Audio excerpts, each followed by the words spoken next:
Hit it. Oh no, you're frozen again. Shoot.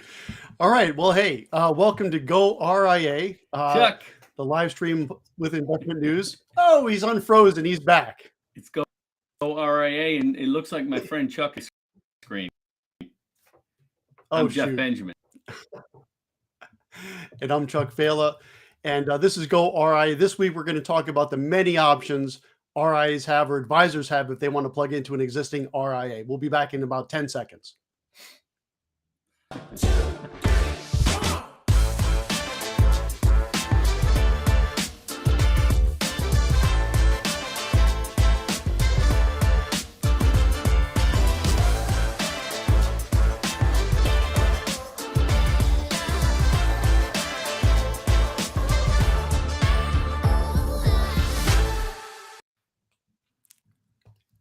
All right, and we are Hey, back. Chuck, how you doing, buddy? So, Jeff, I'm doing real well, man. How you doing?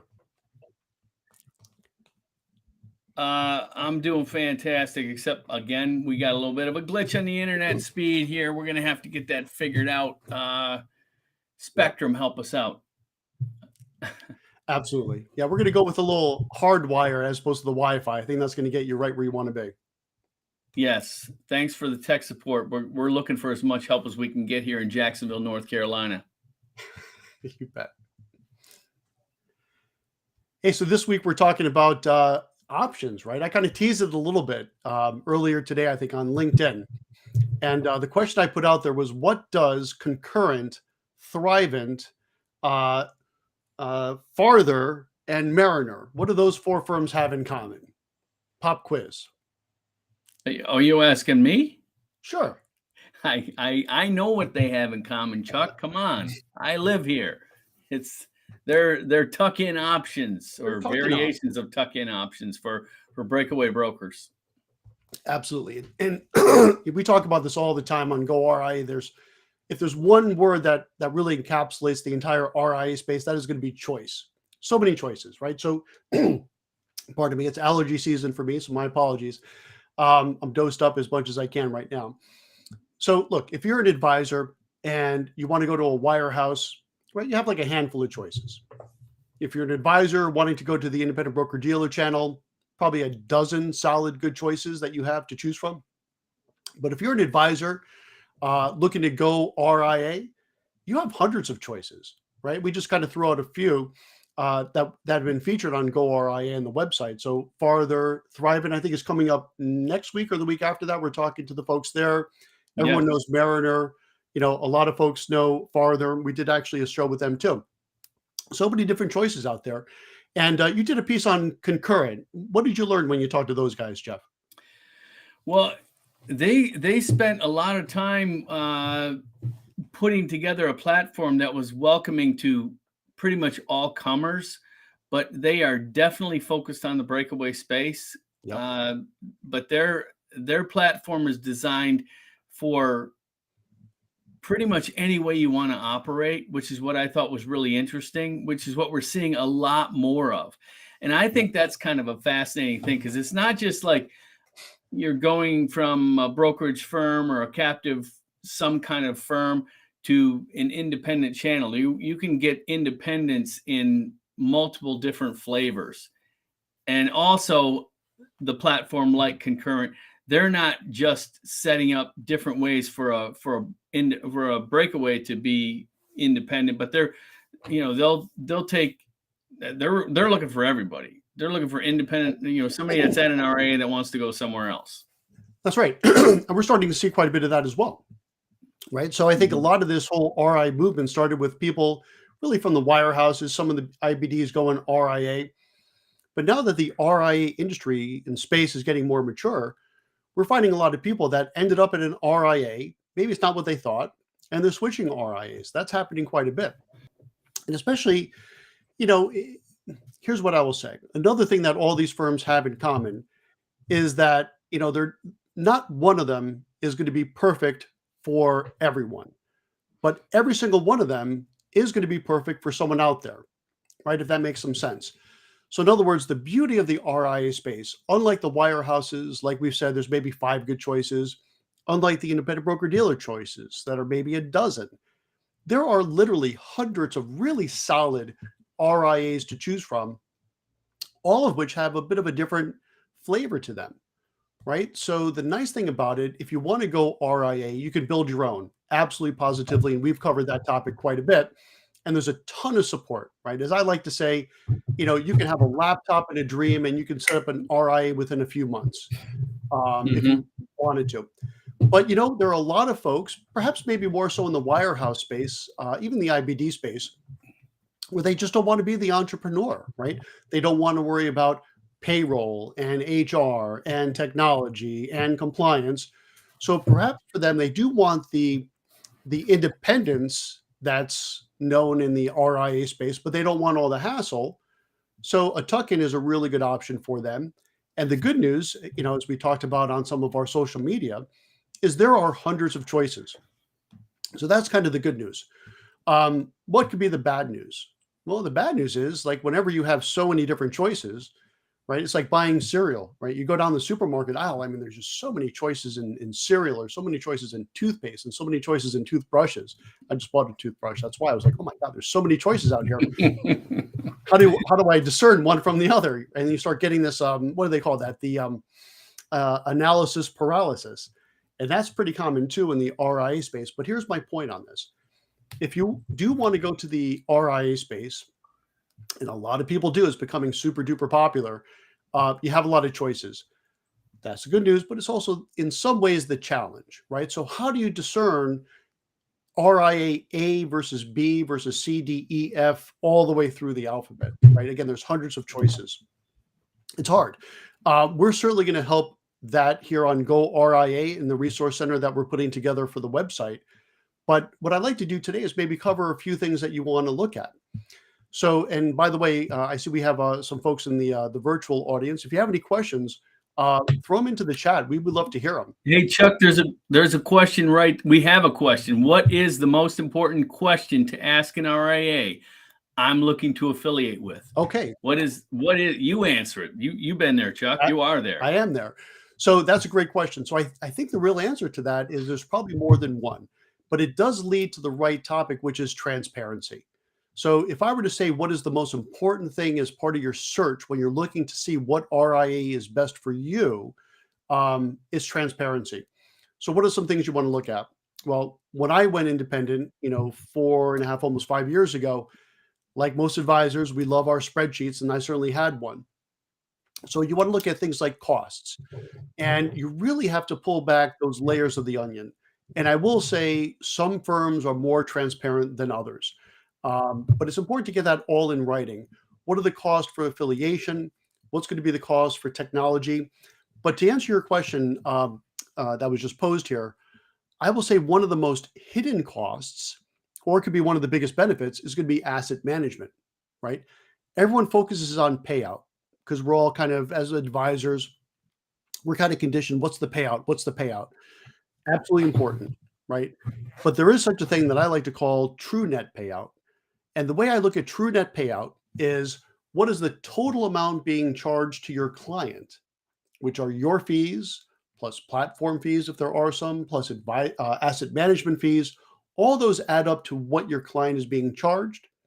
And then what ends up in your bank account after the platform fees, after the asset management fees, after the payout, after the E&O insurance, whatever that is, that's really your payout. In other words, what is your client getting charged and what flows down into your bank account in your 1099 or W-2. Some RIs are W-2.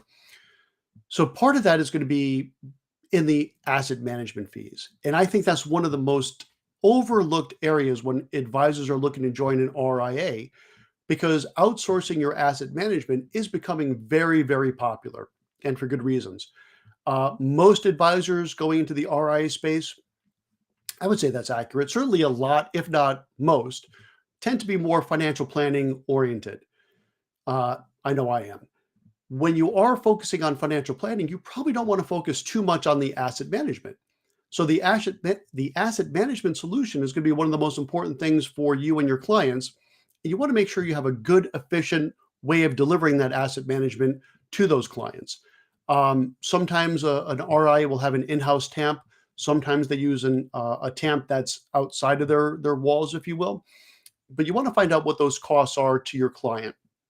Because one of the many nice things about going RIA, not only are you able to have more independence on how you run your business, but usually there's a lot of pricing benefits, both for you and your client, right? So if you can move over to an RIA and not only increase your true net payout, but also decrease the total cost, the drag that your clients are subjecting themselves to, I think that's hugely positive. And that's what we're talking about with some of these articles that have been online. Oh, Jeff, are we getting you back? I know we're having those internet issues. So this really is Go RIA with Jeff and Chuck, but it's going to be a little bit more Chuck than Jeff today, but we are going to get that fixed, I promise. Yeah, well, I'm going to be audio only for the rest of this live stream, but we're going to get my my face on next Wednesday. Okay. I promise. All right. We'll figure it out. Now, If I have to climb the tower myself to get a better signal. there is that old joke, right? You have a face for radio. Is that what they say? That's probably what it is. It's the internet saying you don't belong on video, buddy. You know, I think the internet just wants that beard back. I know I do. All right. So again, the whole idea of these live streams is to give you a little glimpse into what's going on at the Real Deal, which is the goRIA website. So this week, what kind of prompted this discussion?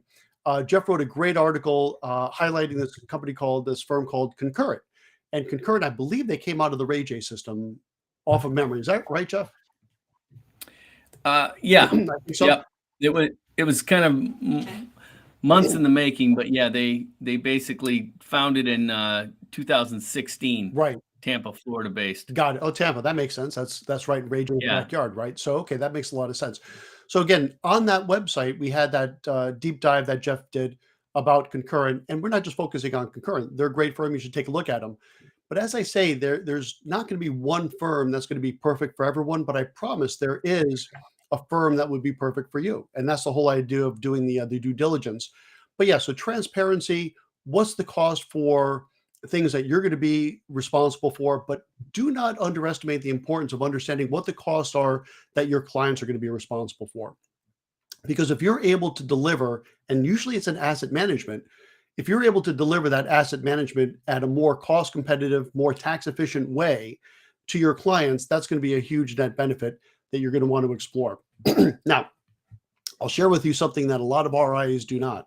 Okay, this is a little inside baseball here. We had this situation at Sovereign where we had an advisor that was with another RIA, wanted to join us. Great guy, solid guy. I thought he'd be a fantastic advisor. He completely owned his book of business, and the RIA that he was with said, yeah, absolutely, you can go. And this particular RIA was custodying at the same custodian that we custody with. And I don't think I'm going to mention the name because that's not really the point. But what did happen was that particular RIA said, sure, you could leave, but you cannot just journal over those accounts. You have to actually leave the custodian and go over to a new custodian. And what that results in, instead of being a very simple journaling of all those accounts, it ended up his having to ACAT everything out and back in, which those of you that know, obviously, if you're watching this, you do. If you could journal over an entire book with just like a snap of your fingers versus having to ACAT hundreds of accounts, we clearly know which would be your preference. So before you affiliate with an RIA, be sure you understand their policy on that.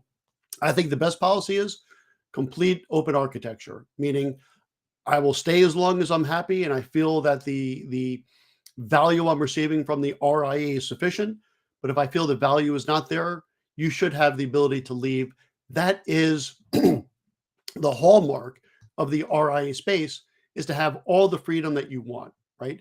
Stay as long as you like. If you feel the value is not there, you should have the ability to leave. And that's talked a lot about in that article that Jeff wrote that's currently on the goRIA site. So as a reminder to check out all of this content, very simple.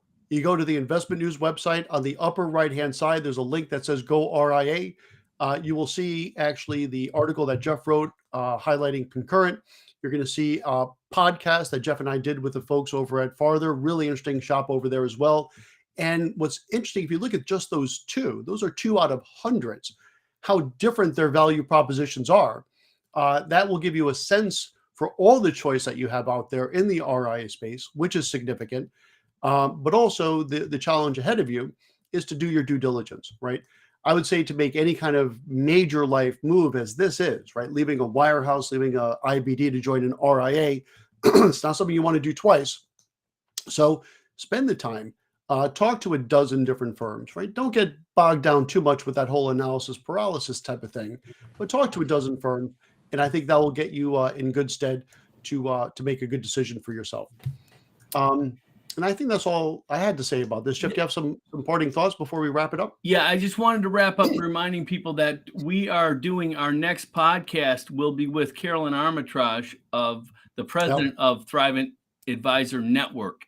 That's kind of, we're going to get into how they basically took a business model with essentially a captive sales force, heavily reliant on, well, I don't know about heavily reliant, but involved in insurance products, and became a pretty interesting network and a back and middle office platform for breakaways. So we'll get into all the details on that with her. That sounds good. And again, that's right in line with what we're trying to do here with goRIA, is just feed you as much information as we can to make sure you're making your best possible decision, whether it's build your own or tuck in. A lot of options for support on building your own, a lot of options for tucking in. So again, go to the Investment News website, upper right-hand side, goRIA. You'll see the podcast replays. You'll see the articles that are curated directly by Jeff. You'll see the webcasts. So stay tuned for that. So on behalf of Jeff and myself and the gang at Investment News, thanks for joining us. And